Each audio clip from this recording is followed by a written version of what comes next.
भारतीय अंतरिक्ष अनुसंधान संगठन इसरो का महत्वाकांक्षी शुक्र ग्रह मिशन 2028 में लॉन्च होने वाला है। इस मिशन में पहली बार एरो ब्रेकिंग तकनीक का प्रयोग किया जाएगा। इसी तकनीक की बदौलत इसरो 4 करोड़ किमी दूर शुक्र ग्रह तक पहुंचेगा। भारतीय अंतरिक्ष अनुसंधान संगठन धरती के ट्विन प्लेनेट यानी शुक्र ग्रह तक जाएगा। सरकार ने इसरो के इस महत्वाकांक्षी मिशन को मंजूरी दे दी है। ये प्लान तब लॉन्च किया जाएगा जब धरती और शुक्र सबसे नजदीक होंगे। खास बात यह है कि इस मिशन के लिए इसरो पहली बार एरो ब्रेकिंग टेक्निक प्रयोग करेगा। धरती से शुक्र ग्रह की दूरी तकरीबन 4 करोड़ किलोमीटर है। हालांकि यह हमारे सबसे नजदीक ग्रहों में शामिल है। ये सौर मंडल का ऐसा ग्रह है जो दिखने में बिल्कुल जुड़वा लगता है, यानी यह देखने के साथ साथ मास और डेंसिटी के मामले में भी बिल्कुल समान है। हालांकि तापमान व अन्य चीजों को लेकर दोनों में असमानताएं भी हैं। धरती और शुक्र देखने में भले ही एक से हों, लेकिन यह बहुत गर्म है। वैज्ञानिकों के मुताबिक शुक्र का तापमान तकरीबन 462 डिग्री सेल्सियस है, जो सूरज के सबसे करीब स्थित ग्रह बुध से भी ज्यादा गर्म है। वैज्ञानिक मानते हैं कि ऐसा धरती एटमॉस्फेरिक प्रेशर की वजह से है। यह शुक्र पर धरती के मुकाबले कहीं ज्यादा है, ठीक वैसा जैसा समुद्र की गहराइयों में पाया जाता है। वीनस का वायुमंडल भी तकरीबन 96% कार्बन डाइऑक्साइड से भरा है।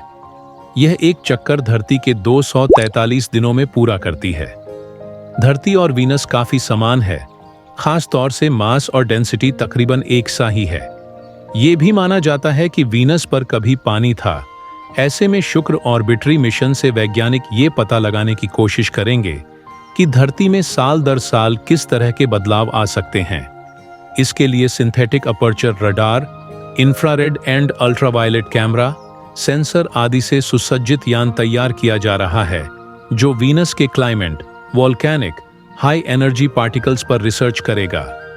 एरो ब्रेकिंग तकनीक एक ऐसी प्रक्रिया है जिससे किसी स्पेस यान की स्पीड संबंधित ग्रह की ऑर्बिट में उपलब्ध वायुमंडल की मदद से कम की जाती है। इससे ईंधन की बचत होती है, क्योंकि यान के थ्रस्टर्स की बजाय संबंधित वायुमंडल के फ्रिक्शन का इस्तेमाल किया जाता है। शुक्र मिशन में पहली बार इसरो एरो ब्रेकिंग टेक्निक प्रयोग करने जा रहा है। इसमें पहले स्पेस यान धरती के ऑर्बिट में चक्कर लगाएगा, फिर गुलेल की तरह लॉन्च होकर धरती से शुक्र के सबसे बाहरी ऑर्बिट में पहुंचेगा। इस काम में 140 दिन लगेंगे। इसके बाद यान की एरो ब्रेकिंग टेक्निक शुक्र के वायुमंडल और गैसों से इसकी स्पीड कम करेगी, जिससे इसे शुक्र के सबसे नजदीकी ऑर्बिट में जाने में मदद मिलेगी। यह मिशन तब लॉन्च किया जाएगा जब शुक्र ग्रह धरती के करीब होगा।